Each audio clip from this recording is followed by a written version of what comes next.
Okay, my name is Kat Salois. I'm the Director of Research and Technology at the McGregor Company. Headquartered in Colfax, Washington, live in Pullman, Washington. Yeah, and in my case, I'm really prevalent on Twitter, so TMC_cat, and that is a resource that a ton of growers don't take advantage of. Shoot, I have clicked pictures of a diseased plant, sent it to Tim Murray, he tweets me back the answer, away I go. And you'd be surprised at the idea sharing that one social media platform has brought to the ag community. So what I really focused on was taking the concepts of what have we changed in modern agronomic practices around high-yielding wheat and how we can really fine-tune our nutrient management programs to be more effective both on yield and ROI. So when we were riding the wave of really good crops and really low inputs, we could be a little bit more one-size-fits-all in our approach. And now that we have to manage every dollar we spend on that fertility budget to really be able to drive economic impact to the farm, I think that's why we're scrutinizing every little detail, and it's only to the advantage of grower and really retailer. You could argue that we're all getting more progressive in our thinking that way.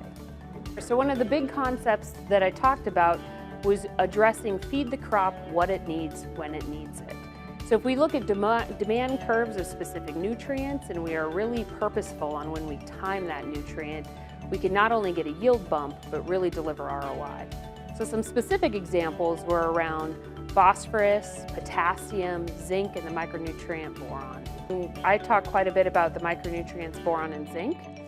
And if we just think about blanketly applying those, I don't see how we're ever going to get the yield response and ROI that we need to. But if we hit those peak demand curves, so with boron around flowering and zinc around emergence and germination, we really do get very good responses. Potassium in our soils in the P&W, generally potassium levels are very high, but it's a widely variable nutrient across our acre. So thinking about how we can use variable rate technology to really address this nutrient. We also have a straw board plant coming online in the region, so it's becoming a nutrient that's of more interest to growers now that we're taking off straw, and they saw that nutrient removal both in grain and in straw, and potassium is one that has a huge straw removal on it. And so when you think about how you can sort of supercharge your nutrient program, how zinc and phosphorus interact, how boron and nitrogen interact, those type messages seem to really resonate as key take-homes that those progressive guys can really sink their teeth into and utilize on their farm. For our grower winter meetings, I did an analysis looking at what correlated with high yield the most in our region. Was it rainfall? Was it temperature? You know what it was? Price of wheat. Had the most impact on what yields we were getting.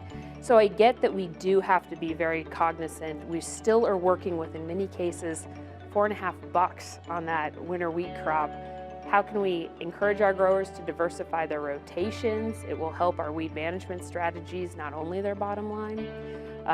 But I think that's why this event was so useful to those growers is, yes, we do have to be progressive and push for that top end yield, but we also have to be realistic to that bottom line.